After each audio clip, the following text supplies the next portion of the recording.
Hi everyone, I'm Vinita and we're at the Think Kitchen studio. Since the festive season is just around the corner, I've decided to show you some easy recipes. Some of them are traditional recipes with a twist. So I'm going to be showing you today Gajar ka halwa. Now most of us associate Gajar ka halwa with being loaded with milk, ghee, mawa, and usually it's cooked so much that most of the nutrition is lost. So today we are going to make Gajar ka halwa by steaming it. I'm going to be using the Royal Prestige Innove Dutch oven, and I have one of these at home, and they're completely safe. They're made out of surgical stainless steel, and the nutrition is kept intact because the temperature never goes above 100 degrees. We're using grated carrots, and we're going to add this to our Dutch oven. The Dutch oven can also have this attachment, which is the steamer, which you can add on top. The Dutch oven allows that because of its depth, and all you need to do is put your veggies into the steamer. So I'm putting the grated carrots into this, and I'm going to cover it and let it do its job for about 2-3 minutes. That's it. So just after 2-3 minutes, our carrots are already steamed. I want to show you how the color of the carrots hasn't changed much, which is also an indicator that the nutrients are intact. And it's so nice to have fresh looking carrots in your Gajar ka halwa rather than the ones which are cooked to death. I really don't enjoy that kind of food. So I'm going to just transfer everything from the steamer into a bowl.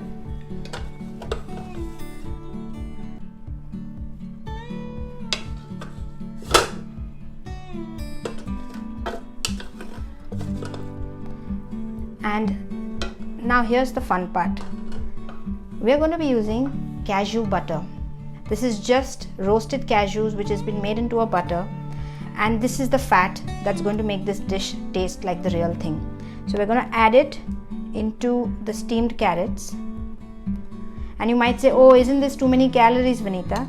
So I always like to say, aren't we forgetting ghee, mawa and milk also contain calories, and this comes without too much of the bad cholesterol, and it's only going to be eaten really not even more than a teaspoon per person because it's going to be divided in the whole dish. So I'm going to add this and a bit of coconut milk,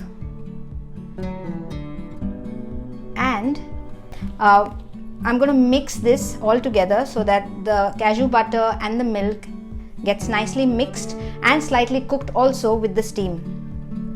So I've transferred it into a bigger bowl and have mixed the cashew butter and the coconut milk. To sweeten this, we're going to use finely chopped de-seeded dates. Now dates are really good, everybody knows, and whether you're a diabetic or not, it's always a good form of getting iron into us. And the reason I've not made a date paste, which I could, is the color of the Gajar ka halwa would change. So I've just got these cut into small bits, and we're going to mix this in.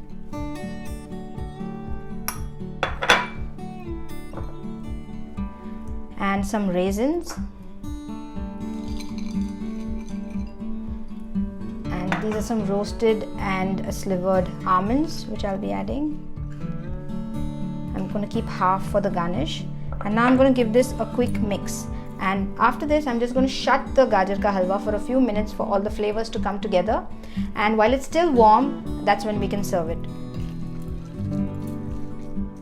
If you like cold Gajar ka halwa, by all means put it in the fridge and then serve it. After a couple of minutes, when it's all together, the fat, the sweeteners, we'll now do the last garnishes.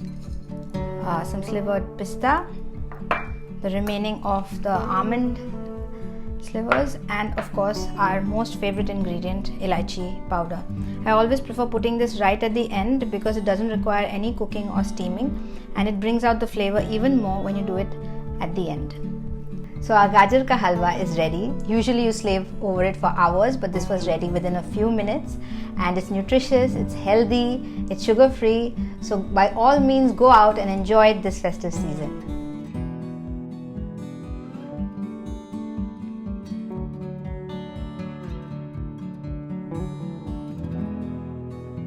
If you like this recipe, please share, like and subscribe Think Kitchen and Down to Hearth.